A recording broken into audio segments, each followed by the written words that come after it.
Well, good evening, and welcome to St. Mark's Episcopal Cathedral, and welcome to the first of what I hope is many conversations with our community. Sometimes tough topics, sometimes joyful topics, but more than anything, just building relationships and sharing stories. Welcome to St. Mark's again. My name is Tim Kingsley. I currently have the privilege of serving as the provost of the cathedral, and we're welcome here today for the kickoff of this community conversations with Sherriff DeWitt. So I'd like to talk a little bit about Sherriff DeWitt. Sherriff DeWitt was elected as Hennepin County Sheriff on November 8th, 2022. And she was sworn in and began her term Tuesday, January 3rd, 2023. Notably, she is the first woman and person of color to serve in this role. Originally from Chicago and raised in Minneapolis, Sherriff Witt pursued studies in chemical dependency, family therapy, starting her career in the nonprofit sector. In September 2019, she returned to Hennepin County, where she took on the leadership of the agency's largest bureau, Adult Detention and Court Services. In 2022, Hennepin County voters overwhelmingly chose her as their next sheriff. We are thrilled to have her today, and I must say I'm personally pleased to have her, as I have the privilege of sitting on the board of Minnesota Crisis Intervention Team with Sherriff DeWitt. Welcome to St. Mark's, and thank you so much for taking the time out of your busy schedule. Sherriff DeWitt.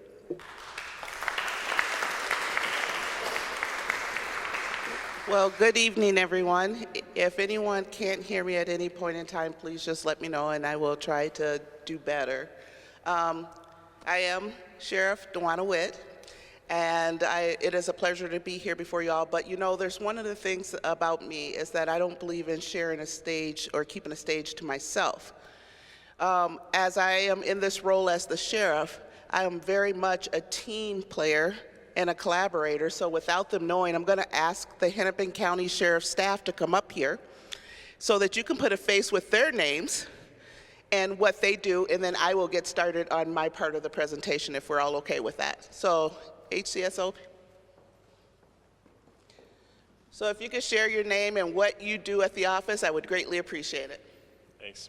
Great to see everybody. I'm Jacob Hill. I'm the Intergovernmental Relations Director, which means I basically kind of translate the work we do to the public, to other elected officials, make sure they're understanding what we're doing, the changes we're making, the value of the work that we provide, and why it's important to continue to support our work. Thank you. Hello, my name is J.R. Westberg. I am the Opioid Response Coordinator for the Sheriff's Office. Newly hired. This is just my 4th week here, so I'm still trying to find my sea legs a little bit.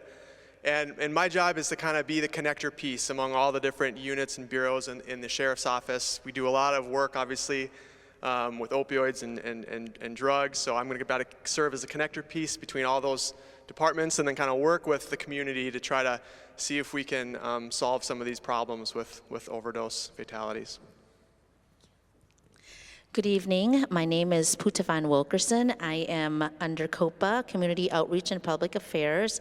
My main role is really to go out and connect with our communities and really listen to what our community has to say and provide resources and services and to take part in all the fun events when we have fun events and provide anything else that the community may need. Hi, my name is Abdi Mohammed. I also work with COPA, Community Outreach Division. Our goal is to build a relationship between the community and the Sheriff Office. So we always out there proactive, listen to the community, understand what they need, come back to the office, and bring it back to the community. So we liaison between the community and the Sheriff Office. I'm Randy Anderson. I wear a couple different hats, maybe 3 different hats for the Sheriff's Office. One, I'm a volunteer. I've been a volunteer at the Sheriff's Office since 2014, so a decade now. I also serve on DeWanna's Community Advisory Board, which has been an honor. So I've served on another previous advisory board, and this is by far the best one. Just so robust in how many people there are, and even the youth board is so cool. I also do all the public, I'm a civilian contract employee for the Sheriff's Office. I do all of their public Narcan trainings.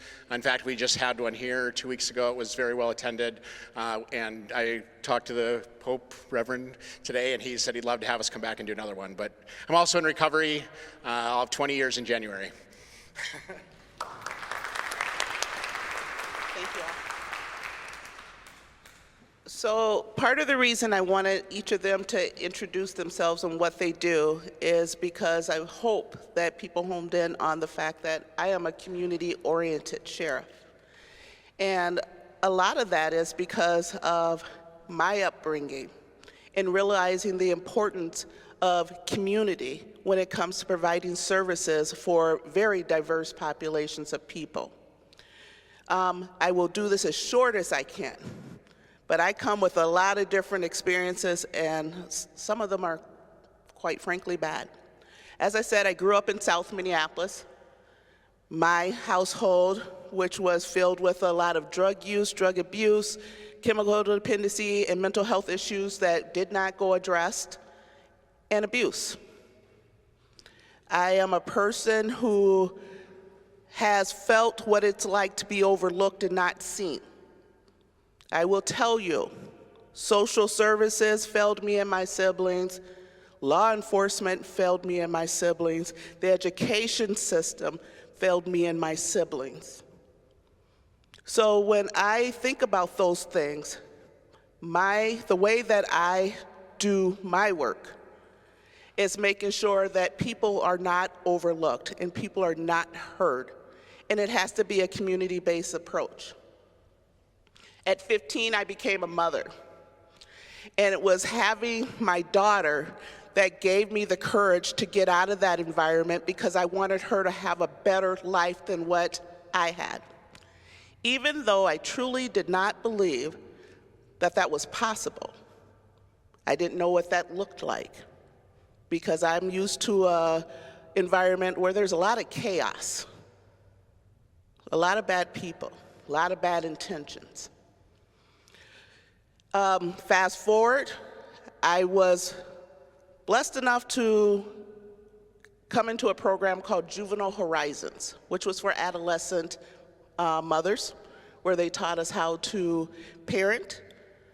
They taught us independent living skills. They taught us coping skills, parenting skills, everything. By the age 16, I was in my own apartment with my daughter. I enrolled myself at South High School. I am a Tiger. I don't know if there's any South High Tigers here, but if you are, whoop whoop. Graduated on time, graduated with honors, captain of the girls' basketball team, basketball and baby. 2 part-time jobs, playing basketball, going to school full-time, and somehow I was able to start learning what it meant to have a stable life, what it meant to have a stable environment. And I put emphasis on that because when we're thinking about the things that are going on in our community and when we're talking about our younger generations, we need to provide them with hope. We need them to believe that they can have a better life, that there can be a better life, and they're dependent on us as adults to provide that for them. I was a recipient of the Alan Page Scholarship. And another woo-hoo, yes, I like woo-hoos. But part of the requirement as a Alan Page recipient was to give back to your community. I elected to teach English as a second language to the kids that lived in my community, which was Riverside Plaza, and also introduce them to sports, organized sports. For a lot of them, it was the first time. It was a 2-year commitment that I did well over 10 years. And part of that was because how good it felt to be that beacon of hope for kids who don't typically see it. Fast forward a little bit further. My degree, chemical dependency and family therapy from the College of St. Catherine, I decided to work for nonprofit. I always wanted to work with families that were like mine. And I had a couple of critical incidents that detoured my professional life. See, sometimes bad things happen for better things to happen. I went on a tour of the Hennepin County Jail. And after that tour, the person who gave that tour, she said, you know, we need more women, specifically women of color, to work in this environment. And I thought, maybe this is something I can do. Now, my hesitancy was because of all the things that I told you, the environment that I lived in, it invited law enforcement into our lives quite a bit. And I will stand before you in this uniform, in this badge, to say that I've seen bad policing.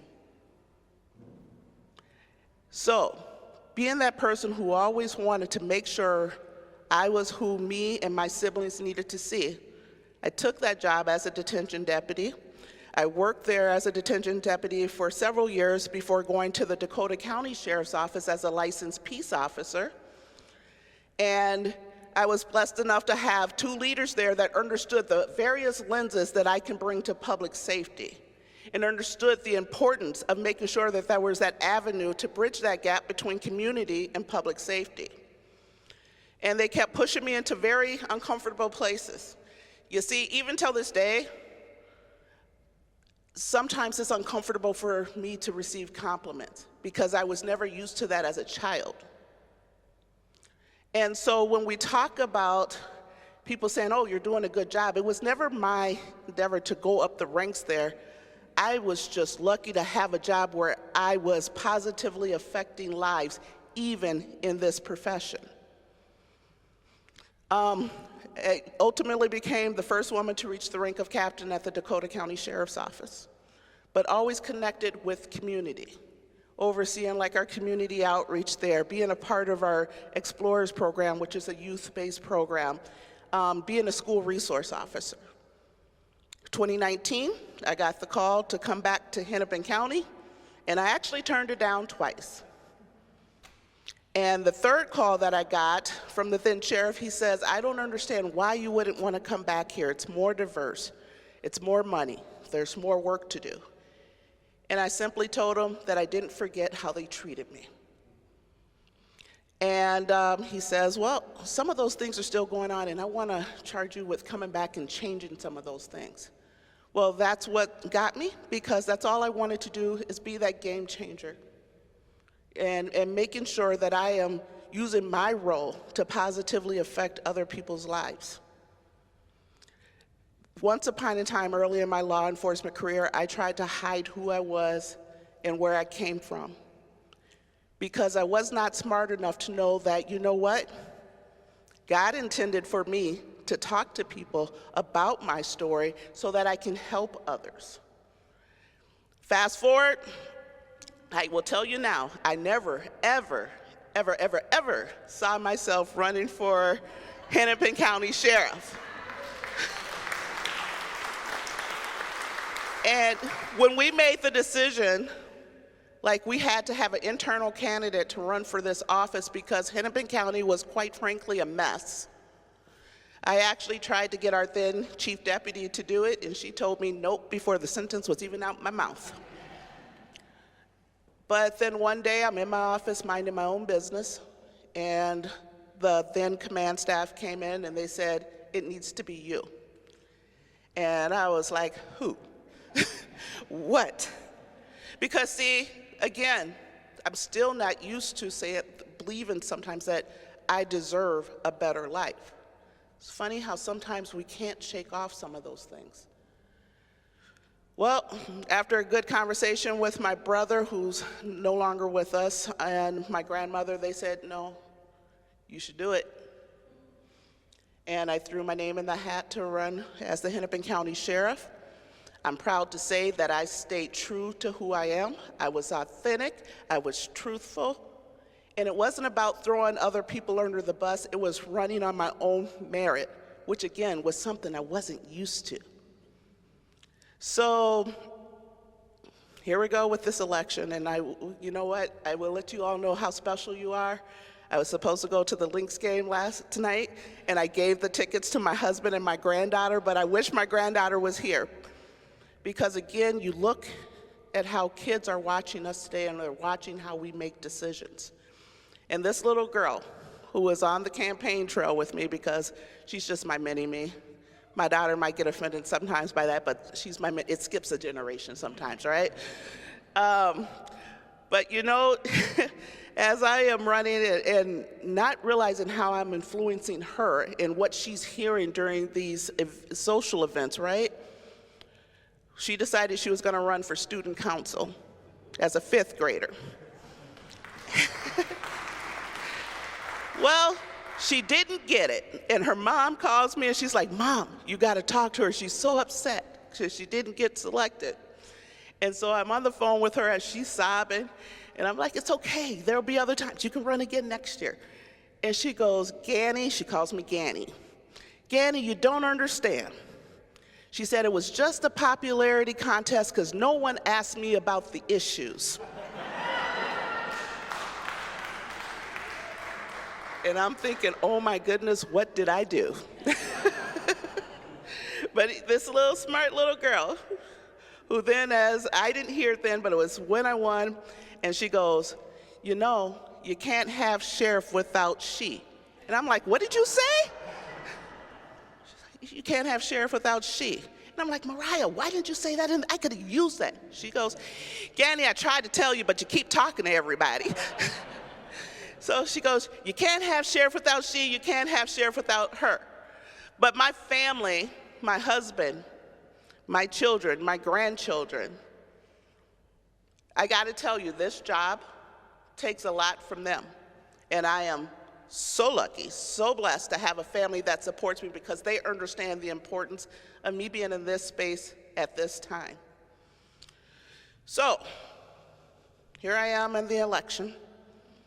And I win, I take office in January, and for a moment I'm thinking, oh my goodness, this is gonna be okay. This was the right thing to do. And then I got this message from someone who happened to be a very reputable person in one of the unions, who sends me this message, and he writes, "If you weren't black, and if you weren't a woman, do you really think you would be in that spot today?" That hurt deep, right? Because it's like, what did I do? What am I not doing? So anyways, after I cleared my head, I did write back to him. And I said, "Well, if you do your history, you will learn that I'm more educated than anybody that's held this office. You will learn that I was elected from a higher position than anybody else in this office. So if I was a white male, would you be asking me that question?" Needless to say, he never responded. Going into selecting my command staff, my mentors, they said, it's very important you have people you can trust that surround you, that protect you. And so I was very selective, making sure that I had people who truly understood the heart of service and weren't looking for a position. And when I had them together, one of our very first all-staff meetings, I said to them, "I need you all to make me a promise that you will not let this job change me." And that's because I fought so hard to be the woman that I am today that I am not willing to give me up. So what you have right now as the sheriff of Hennepin County is you have someone who is always going to be authentic, who's always going to be collaborating with community, understanding that is important. Some people say, like Randy, he brought up the Community Advisory Board. I was told, you have too many people on your Community Advisory Board. Well, if I don't have people from different walks of life and from different areas, how can I truly make decisions that best reflects for the mass people that are in the county of Hennepin? Means I gotta work harder. But if you ask me today, in this uniform, with all these tools that I have on my belt, when people say, what is your greatest fear? My greatest fear is overlooking people because I know what that feels like. So here we are in Hennepin County with so many things going on and people concerned about what's going on in their communities, their homes, their schools, their workplaces, public transportation.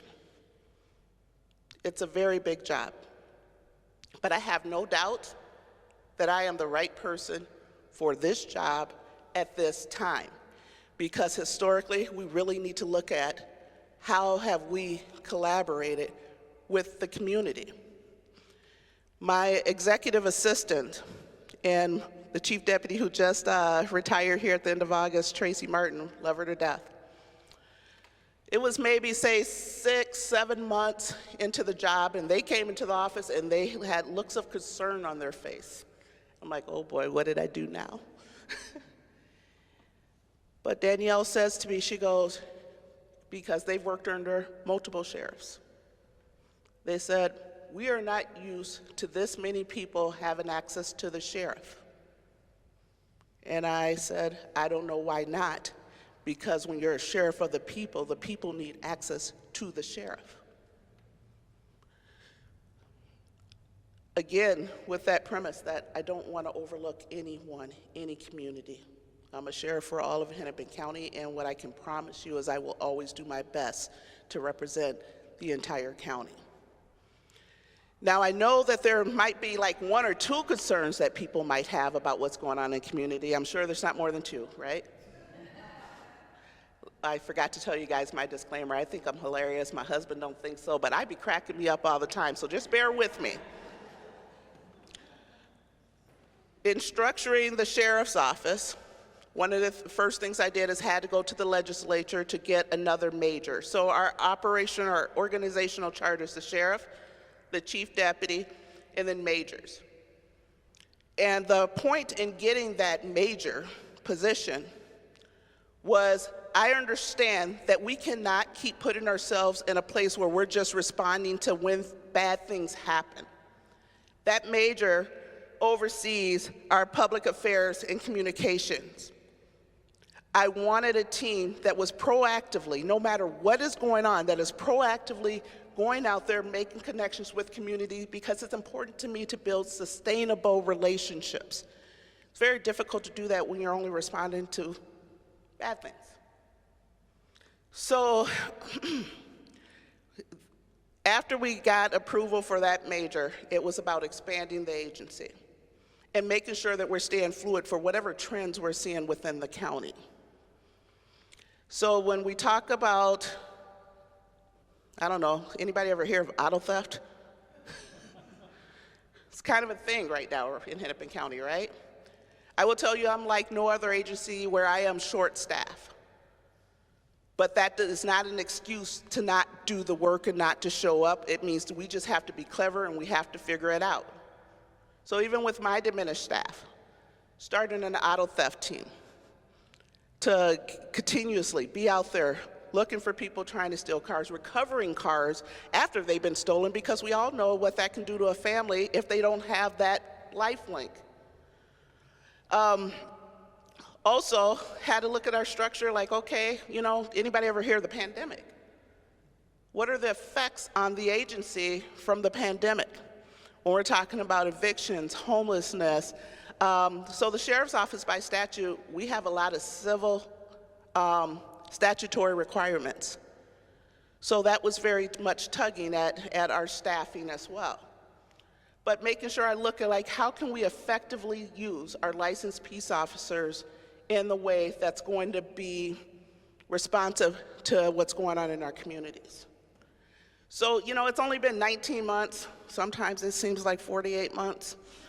But making sure that I'm not staying stuck in these trends and I'm not giving people excuses as to why we should not or cannot do the work that we do.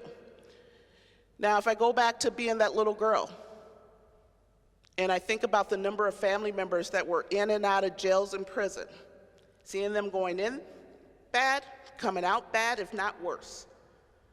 Adding the resources in our jails to give people the best chance of not reoffending and not coming back. Now, I won't sit here and tell you that I expect to save every life. Hennepin County Jail is the largest jail in this state, but if I can save one life, what is the domino effect of that? So bringing programs into our facility, understanding that the jail is actually a community resource, and the healthier our communities are, the healthier our jails are, and vice versa. We're talking about the violence, gun violence. You know, we have a team, our Violent Offender Task Force, that are consistently going out there and trying to get people who have bad intentions off the streets to keep our community safer. They are I was going to say 24/7 because that's what it seems like. They really don't do that. So if there's any union people in here, Latanya, you didn't hear that, plug your ears. But taking the numbers that we have and making sure that, again, we're being responsive to whatever is going on in the community. Now, I know I've been told by someone that the sheriff's office, meaning the Hennepin County Sheriff's Office, was never meant to patrol. And I'm like, what? We're a full-service sheriff's office. So we have been doing more work in the city of Minneapolis. We have been collaborating with the Minneapolis Police Department because that's what we have to do. They have significant staffing shortages, so do I, so we're better together. And making sure that we live up to the oath that we took, which is to uphold public safety. You see, I don't like the term of people just saying law enforcement, because law enforcement is only one action. I will say public safety, because in this role, public health and public safety are intertwined. Healthier, better communities is all of our responsibilities. And even though I have statutory mandates that say your city chiefs don't have, we're figuring it out. You know, there's a lot of criticisms, and my staff would love so much if I stayed off of social media, but I'm a little bit nosy by profession and nature, so I read everything. But that's because I want to know what people are thinking and what they're saying, and not just being dismissive. This is called a listening session. It's not for you just to listen to me, but I need to listen to you. And so we are going to be interactive because I want you to ask me the questions, because also I'm not a sheriff who thinks that I know exactly what people want to hear. I want to be open. I want to be transparent. I want to make sure that I'm interactive. And yes, going back to Danielle and Tracy, yeah, people do have access to your Hennepin County Sheriff, and you always will. And I will show up every time that I'm asked to come to these types of events. JR, who was just standing up here as our new opioid coordinator, which is a new position. At the Hennepin County Sheriff's Office, we started an initiative called Focus on Fentanyl, because it is literally killing people every day in our county. We can magnify that to the state, to this country. But again, not waiting for people to tell us what to do, but we see, because we are very embedded in our communities on what's going on, and making sure that we are responsive. Now, I keep looking at JR's face because he's like, I'm still trying to figure out this route. But that comes with his connections with the community and him telling us this is what we need to do. Somebody following, what are the trends, what are the stats, and then Randy. You know, where people say, okay, well, we can host things at the sheriff's office. No, we go to the community and we meet the community where they're at. That's my leadership style. That's what we will continue to do. For how many Loring Park residents do we have here? Well, I'm one of your neighbors. I live in Idle. So, you know, just being so close to this, and I will tell you, somebody said, why would you want to live there? Well, I frankly don't believe you cannot be afraid to live in the communities that you promise to serve and protect. And I'm a Southsider, so that helps too. So with that being said, I want to hear from you questions, and I want to respond to you about what it is you want to know. Because again, I don't ever want to assume that I just know what everyone wants me to talk about.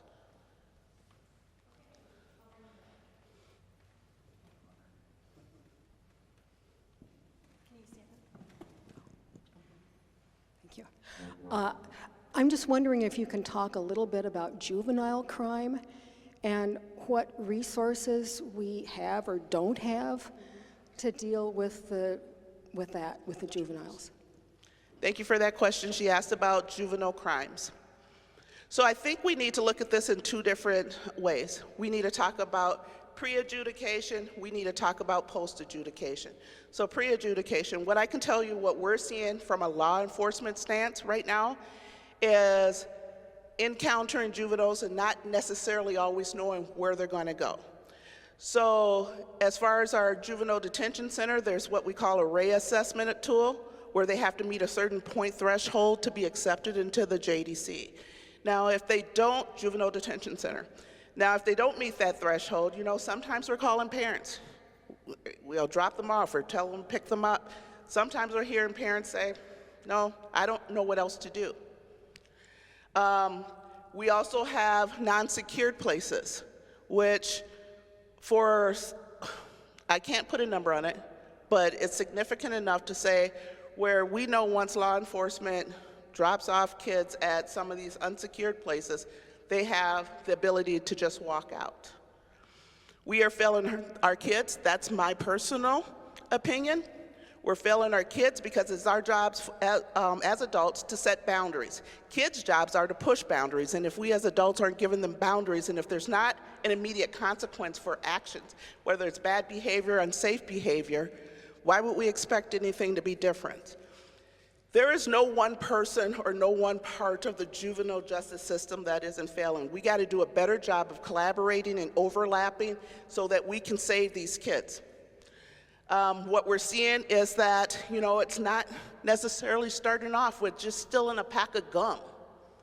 We are seeing first, second time where they are involved with more dangerous activities, whether it's them hurting someone else or themselves. For me, when we're talking about pre-adjudication, I would say that we need to know exactly where kids are going. They need to be, there needs to be an immediate consequence for their action, and then triage it from there. But right now, they're laughing at us. That's true. And they know that they're not going to, if at all, be held in a secured facility, if not at all. We need to respond to what we're seeing right now. And this, again, is coming from someone who really spends a lot of time with our juveniles because they are our future. I do believe that we need to be able to provide them with hope that they can have that better life, you know, the same one that I didn't think was possible. But how can we say, knowing that there's so much instability in our communities, that to send our kids back into this unstable environment and expect them to figure it out? We do know that kids are more receptive to rehabilitation, if you will, or services if they feel safe and they are safe and they're clear-minded and away from any stressors that may be in their life. And something that's not a popular thing to say, but it's the truth. Sometimes we need to really reassess. Sometimes it's the home life is the problem. And we need to be able to say that.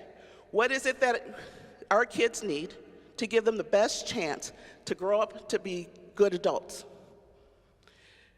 We have been dealing with a lot of what we would like to see in our communities, what we would like in our environments, but we're past time where we need to actually deal with the reality of what we're seeing.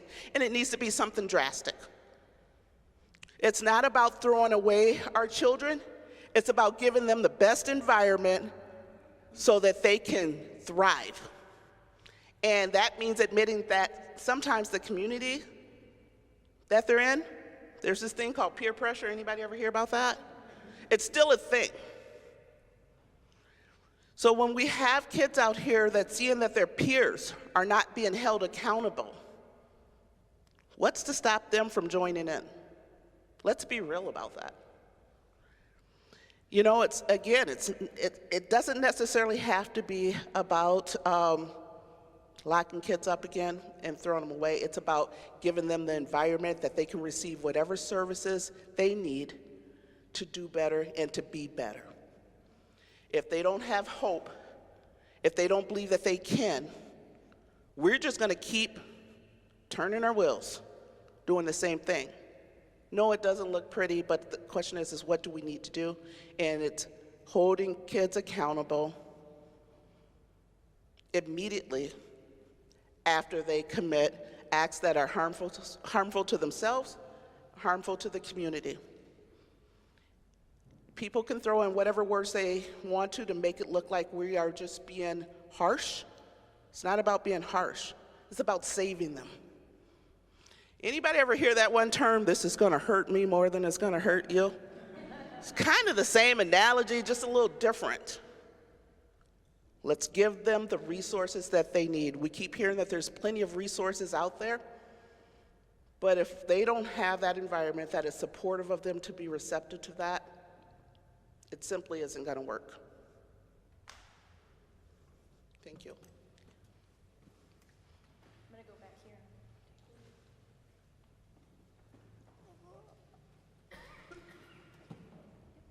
Hi, Sheriff Witt.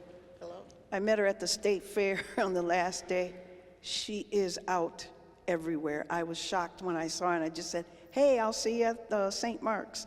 So I do see that you are out. That is not the norm, had not been the norm. So you did mention that the police department is short staff, and so are you. So are you helping, are the sheriffs helping the police when calls come out and we can't get anybody to come? This area, I live right here on Douglas and Hennepin, and we don't have enough police in our precinct. So when you say that, because that didn't happen before, that you are helping them when we need to call for help. If it's not a murder, we go low down on the pole, and you have to wait, you have to keep calling, so forth and so on. So you are saying that you are out here. This area has changed. I'm from South Minneapolis, so I know how this area used to be, and I've been over here for 14 years. We got screeching of the cars, we got the loud motorcycles, all hours of the night, you call, and nobody's gonna come and help us unless it's a shooting. And that shouldn't be. Right. If I call and I need help because it says to protect and serve, then somebody should come. So now you're telling us that you all are helping our Minneapolis police. You were over in St. Paul, so there was St. Paul, FBI, there was everybody over there that day. So I do know that you are out in the community, and that's St. Paul, but that's still an area that you were at, and you weren't at home. Yeah. So my question is, when we need help, are we going to be able to get it in this area? And the other areas as well. I'm not putting all the other areas out, but I'm just saying, you have spoken and said that we work together, because we are better together than we aren't, so. That is true, and thank you for that question. So when it comes to how are we helping Minneapolis, how are we helping Minneapolis Police Department, again, keep it in mind that I have jurisdiction and responsibilities throughout the whole county. Although not as significant as the shortages that Minneapolis Police Department is seeing, the Hennepin County Sheriff's Office is also having shortages. But again, I don't use that as an excuse. Even with my shortages, whatever, we created another team, our impact team, where they go to hotspots. Now, the ideal is to keep building onto those teams to make it bigger, but that's also going to be depending on my staffing. We have heard people say that we're not used to seeing the sheriffs in the city of Minneapolis. We have been doing that. I can tell you that I have been questioned by other elected officials about why are we doing this? It's because we go to where we're needed. And again, by statute, it says that the sheriff will keep the peace in the county. When you think about, say, the city of Golden Valley, when they were down so many of their staff, less than 10 police officers, we contracted and we helped them until they got their staffing up. We're still doing some helping there. When Brooklyn Center needed us, that's what we did. So we keep figuring it out with our shortages too, but you know, somebody asked me, they're like, well, we don't see you guys a lot. Well, that's because we can't just be Minneapolis. We have county jurisdiction. There's certain statutory mandates, as I said, that I have to uphold as the sheriff. But the ideal is to have more people in the city, assisted Minneapolis, knowing that this is the hub of where a lot of things are going on. So it is a priority too, and it's balancing how do we make sure that we are taking care of that priority, but also making sure that we are paying attention and providing primary police services to agencies, or I'm sorry, to cities that don't even have their own police departments. So it is a tough balance. But you know, I didn't say, nope, we can't do it. It's how are we going to figure it out? And if it's one squad car or two squad cars, however that little impact may be, we didn't say it was a one and done. We continue to show up. When we think about some of the focused enforcement details we call, where we are very much working with Minneapolis Police Department, the BCA, some of our federal partners, and things like that, and trying to make sure that we're using data to say, okay, this is where you need to focus on. It would be nice if we can be everywhere at all times. That we can't, but that's not going to be an excuse for us not to continue to try to do the best that we can. Some of the efforts that I'm trying to have at the Sheriff's Office is how can we successfully recruit more people to do this work. I also am an adjunct professor.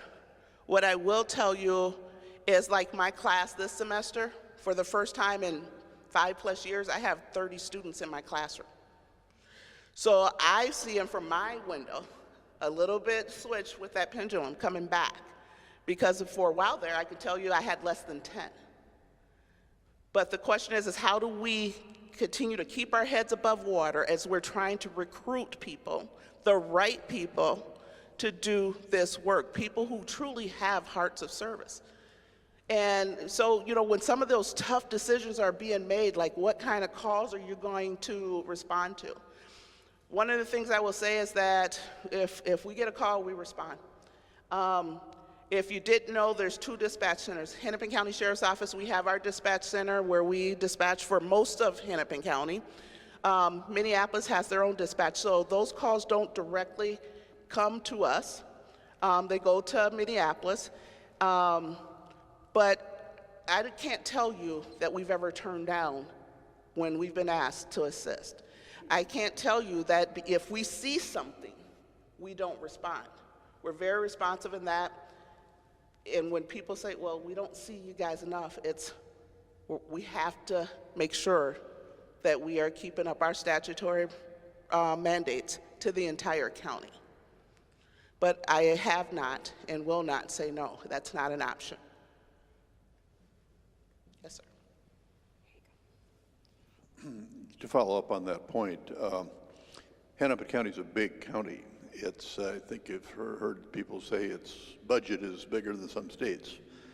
But I have the impression too that there's 2 very different elements of the county, about 1.2 million in the whole county, north of that, and about 400,000 people in Minneapolis.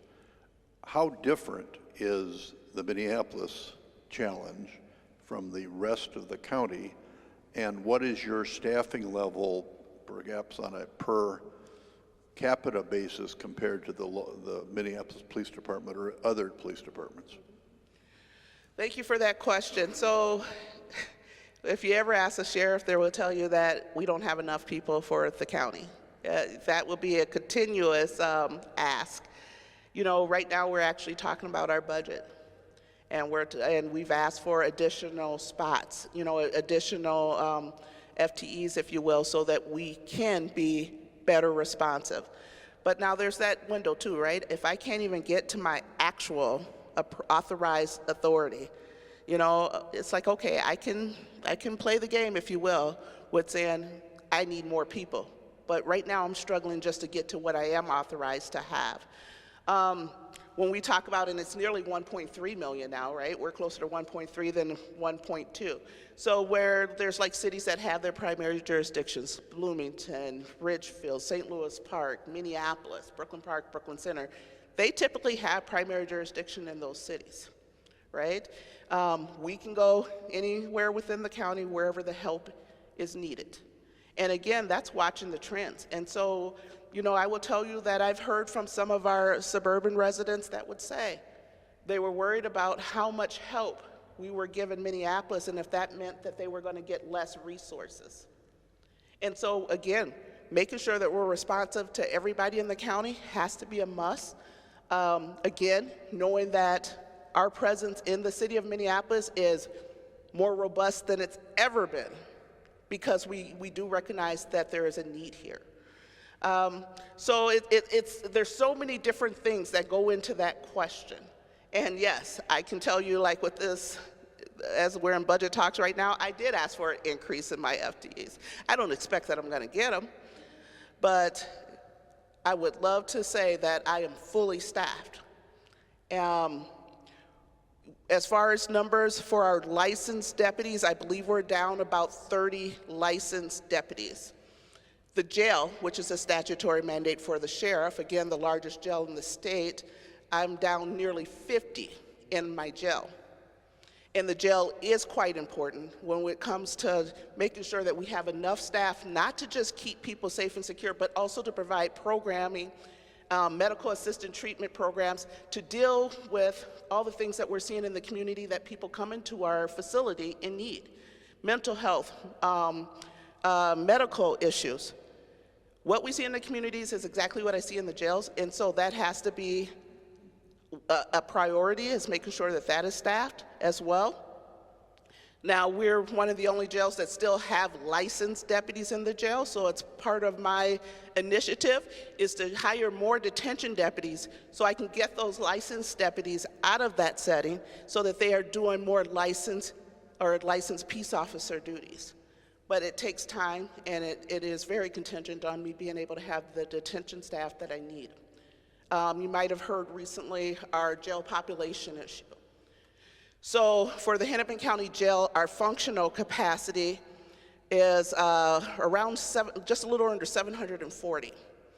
Our operational capacity, meaning the number of beds we have, is right around 850. We've been over those numbers.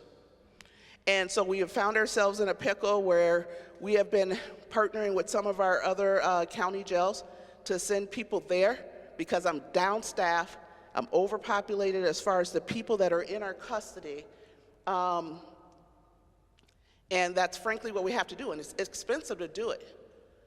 But I refuse to let the jail become a place where it's unmanageable and people aren't being taken care of, not just the people in our custody, but our employees too.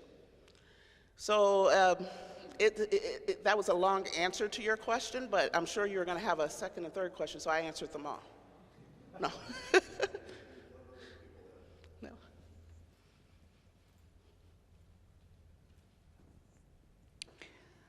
I was at a Minneapolis public safety meeting Tuesday night over at the American Indian Center. And once again, and there are people here in the audience who live in Phillips, I don't, who speak over and over again about the shifting homeless encampments that are really sex and drug marts, as well as the students who are working on their high school education at Dakota, who are unsafe going to work. And I know that your new opioid czar says he's new to the job, but I would really like to know what is happening, because it just seems to be, whack-a-mole, that there aren't enough services, and people in Phillips have a huge burden with people not really paying attention to what's going on with the encampments. Well, what we know is that, I'm sorry, but encampments are not safe. They have not been safe, whether you're talking about the health of the people that are there, if you're talking about chemical health challenges or whatever. My opinion is that we should not let them continue to grow, and that we need to have more immediate responses into stopping them from happening. Now, what not everybody knows is that they think that, okay, people are sometimes just being pushed out of these spaces without resources. Well, resources are being provided, but we can't make people accept them. And that's a whole other issue. However, for those who want to receive that help, You know, I think the city as well as the county have done a good job by making sure that they're offering resources, but I do think we need to stop letting them build up because it's not doing any good, and I do feel bad for those kids that have to go by and see that and think that this is okay. It's not okay. Just maybe a month ago, I attended a meeting over at Little Earth and heard quite a bit from them in the community about what they were seeing. And this isn't like tooting any whistles or anything like that, but you know, when they talked about human trafficking and sex trafficking, happy to say that actually we got a tip from somebody from that community today, and we were able to save a teenage girl who has been sex trafficked, who's been missing from Texas. You know, it was that responsive, and that's just, again, that's just one life, right? It's not a time where we say, oh, look at us, we should be so proud. There's still a lot of work to do. But that girl's life has to matter too. And you know, it's gonna be about continuing to show up, but we really need to take focus on why do we keep letting them grow, grow with what we're seeing there. It's not all about not having the resources because of, again, resources have been offered. It's about why are people not accepting those resources. There are people who simply that don't want them, and we need an answer for that population of people as well. But then there's also the people that have accepted those resources. And nobody ever talks about them. We only talk about the bad stuff, right? Just like everything else in life. We focus on the bad and we don't focus on what went right. Because there's a lot of people doing a lot of right things as well. But we need to continue working on that. We need to make sure that city and county are working together, but I would challenge why are we letting them grow that big and that out of control, and where people are openly doing illegal acts and making our communities unsafe. It's kind of like the broken window theory. If we don't care, it's gonna just continue to grow and get out of control. It's unacceptable. So I know that we have been asked, as like the sheriff's office, like, okay, what can we do? And this is gonna sound bad, but like I promise you, I'm always authentic and I'm always gonna be truthful with you. We do say that, yes, it has been a city issue, but that doesn't mean that we're not trying to help. Like, for example, the Greenway, which is county property. And people wonder why they haven't seen the encampments go back up on the Greenway, and that's because we're quick to respond and making sure that they don't grow out of control and ensuring, again, that the resources are going in, but also we're not going to allow that to happen on county property. And that's, it sounds horrible, but I don't know what else to say. That's the truth of it. You know, when we're talking about our other officials, we got to work together, but we also got to be on the same page as far as at what point do we intervene. And there's a lot of disagreements with that, but we got to do better with coming up with a solution. We see what the end results are every time. It's inhumane. It should not be allowed. And we do need to continue to work on affordable housing. That is absolutely the truth. But we also got to acknowledge that there are some people who simply don't accept it. But no one's talking about that. What's going wrong there? So, thank you.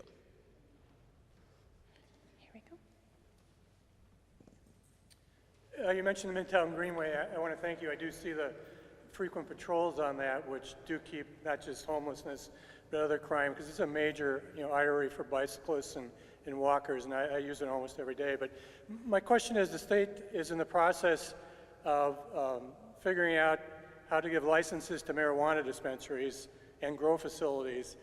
My experience with dispensaries in other states and in Canada, due to federal law, the dispensaries are cash businesses, and it's a high profit, high volume business that, cash attracts people you don't want to attract to it. And most of the dispensaries I've seen in other states have armed guards, typically off-duty police officers, and they still get robbed.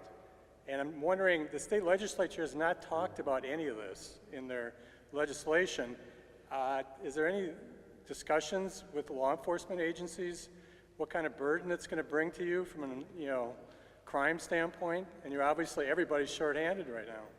Right. there have been lots of conversation about what is going to be law enforcement response in regards to legalizing marijuana. And there has been a lot of research going into what has happened in communities in other states. Something that I can appreciate is that, at least for Minnesota, at least they're still doing the work and they haven't just put everything out there saying this is what we're going to do and let's figure it out. So there's still conversations going on. Now, when we're talking about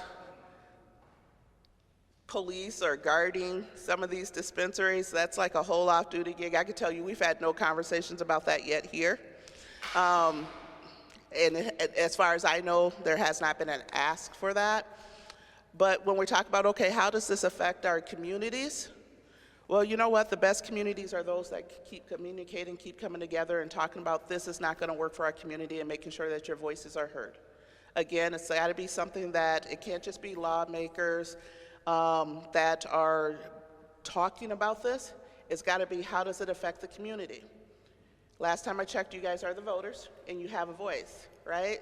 So what is it that you want to see? The law is what it is right now, and again, law enforcement had a lot of concern about what does this mean specifically around public safety, you know, driving under the influence and things like that. And, you know, at some point, we had to say, okay, this is happening, now how can we make sure that we keep public safety as a priority, and how do we enforce the laws as they're written? There's people who disagree with it. There's people that agree with it, but either we can stay stuck on that or we can figure out how are we going to provide the best community response to ensure that we don't see what's been seen in other states. It's going to be interesting because we haven't gotten to that point yet, right, with like a mass amount of dispensaries being open, but the conversations are still ongoing. And as long as we have people who are sitting at the table willing to listen and actually take that under consideration, we still have that pathway to make sure that we do it the best way that we can and we don't have some of the negative results that we have seen in other states. I don't know, I wish my crystal ball broke when I was about 5 years old, what some of that is going to look like.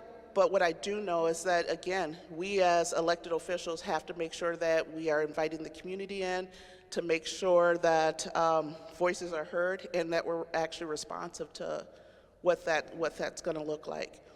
But there's so many opinions around that subject, and it differs from state to state. I'm not just saying this because I grew up in Minnesota, because I love Minnesota, but from somebody who's seen a lot of different states, I think we've always been a little bit better anyways. And so I'm expecting us to be able to handle that topic around dispensaries, legalization of marijuana, better than what we've seen in other states.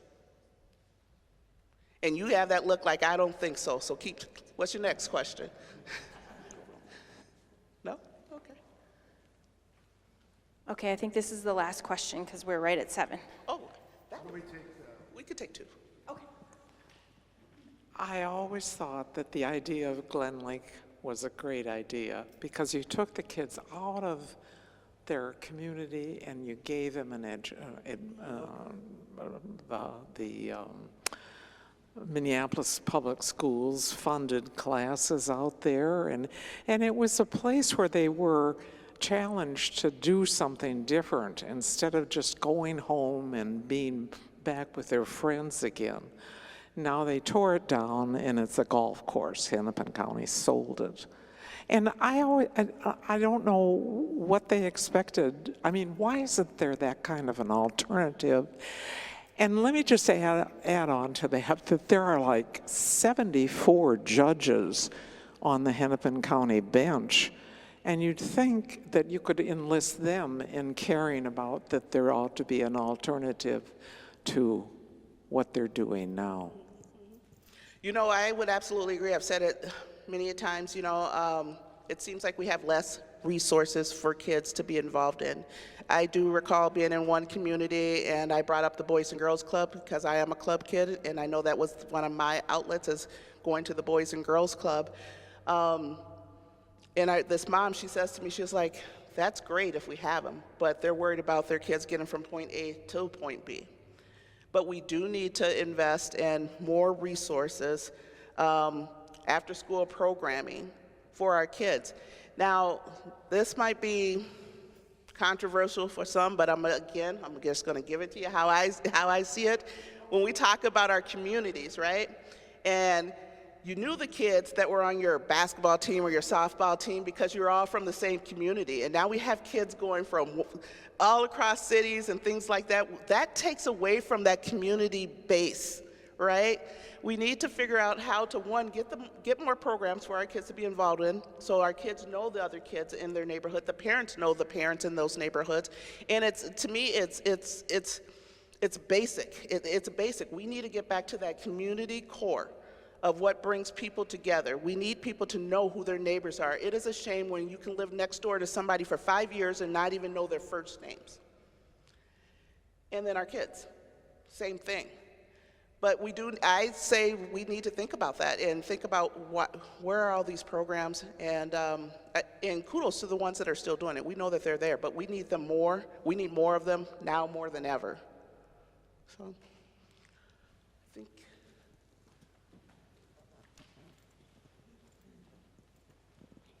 Hi, my name is Julia Arneson. I work for Hennepin County as a public defender. I see deputies every day in my life, and like us, they share our work, our clients, and I couldn't do my job without them doing theirs. So I just wanted you to hear that piece. It's a good piece. As part of being a Hennepin County employee, this is a budget year. Given your staffing shortages, your recruitment issues, and these are issues across Hennepin County for other employees as well, are you supporting your people getting more money? Getting more money? Yep. Oh, I've always done that, yes.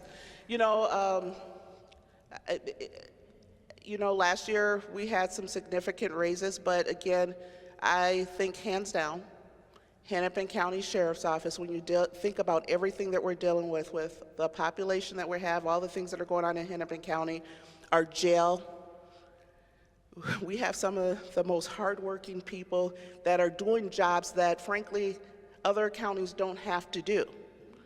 They are not working as hard as ours. They should be compensated as such. I do support them having raises. I supported me having them raise.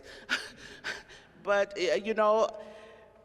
but I don't want to remiss the fact this. We're lucky knowing that they can go somewhere else where there's less crime, less problems, less headaches, and get paid more. That's absolutely ridiculous. I believe in valuing your employees and paying them for their worth. You all don't know the men and women that are at the Sheriff's Office, but let me tell you, the fact that they keep showing up and doing this work, knowing they can go somewhere else and do less work, less stress, but they stay here anyways. We are lucky and blessed to have them, that they're dedicated to the citizens and the businesses and the visitors in Hennepin County, because they continue. I do lose people. I have lost people to other agencies, and those are some of the reasons, is that they have families to take care of too. So, that will be a continuous conversations with our commissioners, our administrator. I will always champion. We need to pay them for what they're worth, or as I like to say, we keep talking about Hennepin County as it's the premier county in the state. Well, we need to pay our people like that too.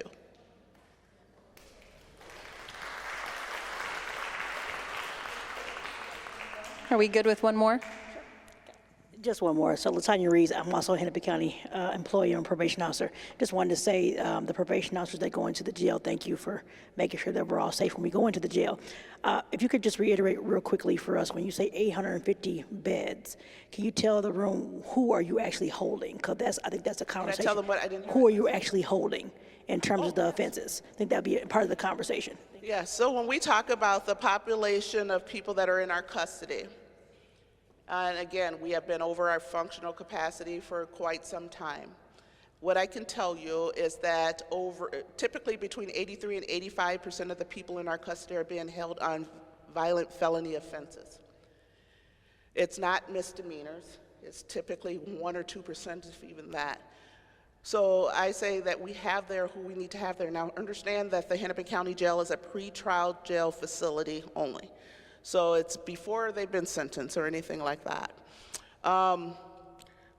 The population, when I talk about our population, we have a dashboard that's up now that it's public facing so people can see exactly the demographics of people that we have in our facility.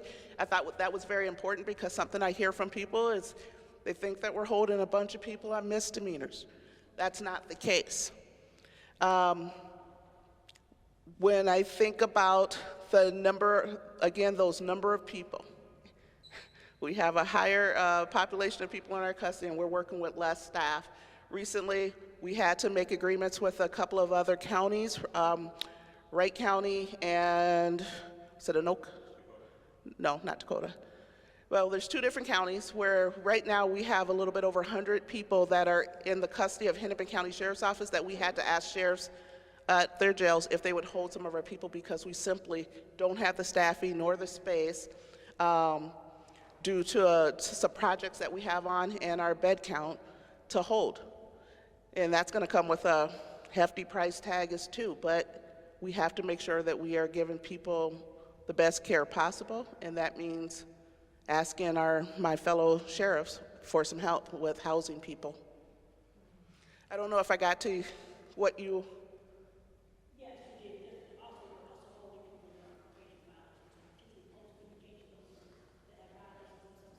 Yes, the probation violations, the DOC parole violations, yes, we have that as part of our population as well. And again, it's not because of misdemeanor violations, it's typically because of felony violent offenses. I believe our top 3 charges in our jail right now are assault, domestics, and weapons. Again, my job is to make sure that I provide public safety throughout the county. I'm not going to make excuses. I'm not going to say, okay, because we're overpopulated, we should be making our communities less safe by letting people out. Not that that is something that the sheriff has authority to do, right? It's our court systems and the whole systems in general. But I'm not supportive of, because of the overpopulation in the jail, letting violent people out and making our communities less safe. So we'll figure it out. Sheriff, you started this session tonight talking about how you're focused on community. So I ask you one last question. What is it the community can do for you? So not only focus on community, but again, the praises go to the men and women who continue to show up, knowing that they can go do other jobs and do other things with less stress. When you see a deputy, when you see an officer, tell them thank you. Let them know that you see them. I remember last year actually at a suburban event, people said you would never see people in Minneapolis say we support our police, and I haven't. But if we want to continue to attract people, not only to the Minneapolis Police Department, but to the Hennepin County Sheriff's Office, what they need to know is that their communities support them. What we need is for our other elected officials, whether it is City Council or County Board of Commissioners, letting them know that you want to see support for our men and women that are doing this job. So how can you help? When you see them, tell them thank you. You know, it's interesting because I have had times where I would, because I talk to everybody, I kind of talk a lot, right? But if I just go up and say, hey, how you doing, and start talking to somebody where somebody's actually surprised that I'm talking to them, that's not where we need to be. We need that to be natural. We need to continue to do that. And I'll admit, there's some people who think that, okay, well, they don't like us, so they're not gonna wanna talk to us. So I'm gonna tell you, surprise a cop. Go say, hi, how you doing? How's your family? Thank you for being here. It goes a long way. As you mentioned, me being at the state fair, this was my 19th year working the state fair. And people were like surprised that I did it as the sheriff. But you know what, in those 12 days, I can tell you in those 12 days, I probably hear thank you for being here, seeing people smile and enjoying themselves more in those 12 days than I probably will for the whole year. That's how I fill my cup. It goes a long way. We should not be surprised when somebody in a uniform is talking to somebody. We should not always be responsive to just bad things. Again, that's why it was very important for me to have a community outreach team where even though I'm short, their only job is they're not responding to calls. Well, if something happens in their immediate area, they will. Their job is to go out there and continue to build those relationships so people can see us all the time and not just responding to bad calls. It's hard to look good when you're just responding to bad things, right? So it's what I like to say to my staff is like, we're not only going to show up, but we're going to show out. And that's what we got to continue to do. Sherriff Witt, I can't thank you enough for being here today. You are a gift to St. Mark's. You're a gift to the people of Hennepin County. And I'm going to thank a cop right now. Thank you. Thank you. And thank you for the deputies. You know, so much I heard today preaches, and I'm not going to do that to you. But what I'm going to say is we are better together.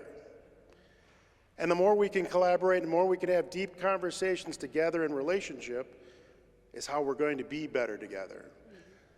So keep your eye on the ball. We're going to be publicizing shortly the next conversation in the series, mental health, community trauma, a discussion, all right? And we're hoping it is a discussion with the Department of Health and Human Services. St. Mark's is so blessed to have you here today. You bless us with your presence. We are the neighborhood's cathedral. We are the city's cathedral. We're your county's cathedral. And wherever you are in your journey, or however you define your journey, you are welcome here. Thank you. Be safe. Can I just add one more thing before all you leave? As I'm looking at JR again, as we try to figure out like how his job is best going to be utilized, please know that we have open door and however you think, what are your ideas? What do we need to be doing about like the opioid epidemic and knowing what's going on in your communities? He's going to be a great resource for that. So I just want to give another shout out to him that he is for the community. And so if you got ideas, last time I checked, anybody can find us. So just let us know. Thank you. Sure. Thank you. It's so nice.